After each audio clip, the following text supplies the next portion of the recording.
اعوذ باللہ من الشیطان الرجیم بسم اللہ الرحمن الرحیم۔ اب جب میں نے عرض کیا تھا سیکس ڈسپلن، اسلامی معاشرے کی جب تطہیر شروع ہو رہی ہے، مکے میں تو ظاہر بات ہے مسلمان جب تک تھے تو غلبہ وہاں کفار کا تھا۔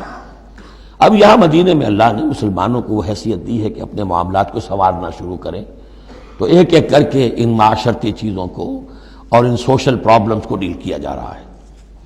اب اگر کوئی سیکشول انارکی ہے، کوئی بدکاری معاشرے میں ہے، کیا کیا جائے، کیسے روک تھام ہو، اس کے ابتدائی احکام یہ آ رہے ہیں۔ اس کے تکمیلی احکام جو ہے وہ سورہ نور میں آئیں گے چل کر، یہ تدریجاً، یہ سورہ نساء، پھر ہے سورہ نور، احزاب، پھر ہے سورہ نور، اور پھر ہے سورہ مائدہ۔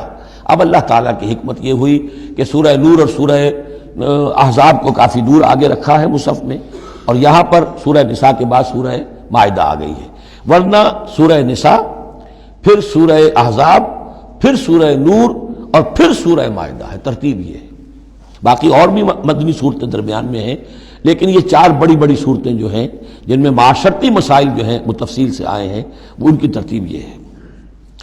واللاتی یاتین الفاحشۃ من نسائکم، اور وہ عورتیں تمہاری عورتوں میں سے جو کوئی کسی بے حیائی کا ارتکاب کریں، فاستشہدوا علیہن اربعۃ منکم، تو پھر گواہ بناؤ، گواہ لاؤ ان پر تم میں سے چار۔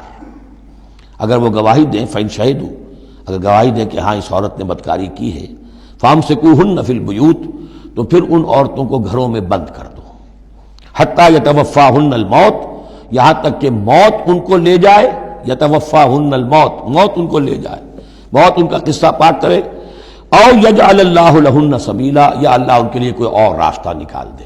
وہ راستہ نکالنا ہے جو سزا کی پھر بعد میں نصاب آ گیا کہ اگر اس کو پھر سزا دے دی جائے، حد جاری کر دی جائے تو پھر آزاد ہو جائے گی، لیکن ابھی ابتدائی حکم ہے۔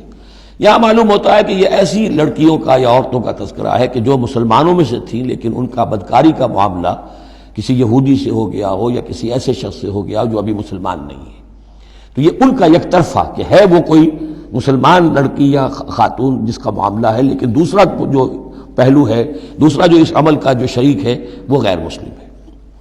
واللذان یاتیانہا منکم، اور اگر وہ دونوں تمہیں میں سے ہوں، مرد بھی اور عورت بھی، فآذوہما، تو ان دونوں کو پھر اذیت دو، تکلیف دو، انہیں سزا دو۔ فإن تابا واصلحا، پھر اگر وہ توبہ کر لیں اور اصلاح کر لیں، فأعرضوا عنہما، تو ان کو چھوڑ دو۔ ان اللہ کان توابا رحیما، یقیناً اللہ تعالیٰ بہت توبہ کا قبول فرمانے والا اور رحیم ہے۔ یہ بالکل ابتدائی احکام ہیں، اسی لیے ان کی وضاحت میں، تفسیروں میں آپ کو بہت سے اقوال مل جائیں گے، اس لیے کہ اصل میں تو یہ پھر آخر میں جا کر یہ سب منسوخ شمار ہوں گے جبکہ حدود آ گئی پوری کی پوری۔ جیسے کہ وصیت کا وہ حکم جو سورہ بقرہ میں آیا تھا وہ اب ساقط ہو گیا جبکہ قانون وراثت آ گیا۔ اب وہ آیت آئی ہے کہ جو بہت بڑی حکمت کی آیت ہے، جس کا حوالہ اس سے پہلے بھی میں نے کبھی دیا ہے۔ انما التوبۃ علی اللہ للذین یعملون السوء بجہالۃ، اللہ کے ذمے ہے توبہ قبول کرنا ایسے لوگوں کی جو کوئی برا حرکت کر بیٹھتے ہیں جہالت اور نادانی میں، ثم یتوبون من قریب، پھر فوراً توبہ کرتے ہیں۔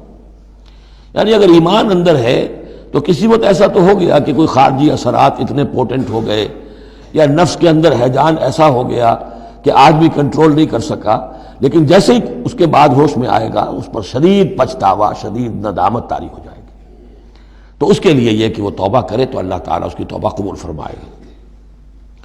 فَأُولَٰئِکَ يَتُوبُ اللَّهُ عَلَيْهِمْ، تو اللہ تعالیٰ ایسے لوگوں کی توبہ قبول فرمائے گا۔ وَكَانَ اللَّهُ عَلِيمًا حَكِيمًا، اللہ تعالیٰ علیم اور حکیم ہے۔